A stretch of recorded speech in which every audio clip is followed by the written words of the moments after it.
शायद आपको हैरानी हो रही हो कि ये गायें इतनी छोटी क्यों हैं। पुंगानुरु नस्ल की गायें ऐसी ही होती हैं। इनमें भी कुछ गायें काफी छोटी होती हैं। काकीनाडा जिले के किसान कृष्णम राजू कहते हैं कि काफी छोटी पुंगानुरु गायें भी आजकल दिखती हैं। वो बताते हैं कि कुछ लोग इन गायों को अपने घरों में पालने में भी दिलचस्पी ले रहे हैं।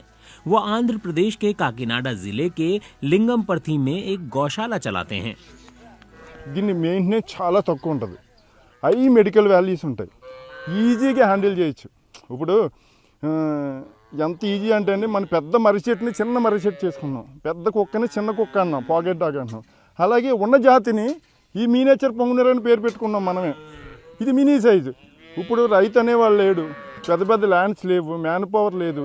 అంటే భవిష్యత్తు జనాలకి ఈజీగా పాస్ చేయాలి ఆవు అనే కోరిక ఉన్నవాళ్ళు అపార్ట్మెంట్లో కూడా ఈజీగా హ్యాండిల్ చేసే విధంగా ఇది మన కారు డిక్కీలో ఒక 6-7 వెళ్ళిపోతాయండి. మనం ఎక్కడికైనా టూర్కి వెళ్తే మన డిక్కీలో మన ఫ్యామిలీ మెంబర్స్ దీన్ని తీసుకువెళ్ళొచ్చు.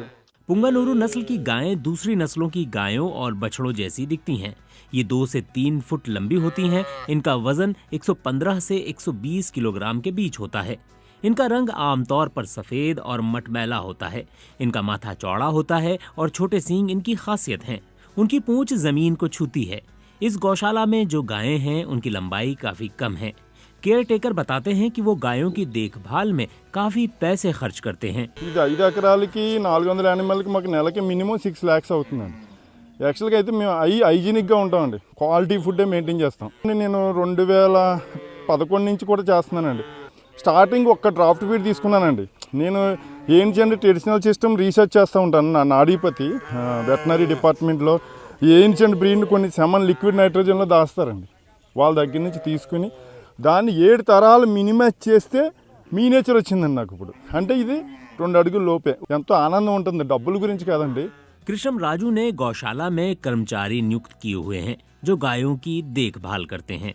పొద్దుటే 7 గంటలకు శైలజ దానా వేస్తామండి, మధ్యాహ్నం ఏమో పచ్చగడ్డ వేస్తామండి, మధ్యాహ్నం 2:30కేమో తౌడుతో నీళ్ళు పెడతాం, సాయంత్రం మళ్ళీ ఒట్టిగడ్డ వేస్తామండి. మార్నింగ్ 6 నుంచి 10 వరకు డాక్టర్ గారు ఉంటారండి. మామూలుగా అయితే వేసవకాలం ఫ్యాన్లు అయ్యేసి కూల్ చేస్తాం, వర్షాకాలం తడకుండా చూసుకుంటామండి. సరదా అండి, అంతే అండి. వాటితో ఉండటం, వాటితో ఎంజాయ్ చేయటం అదో సరదా, అంతే అండి. కష్టం అన్నది ఏమి ఉండదండి.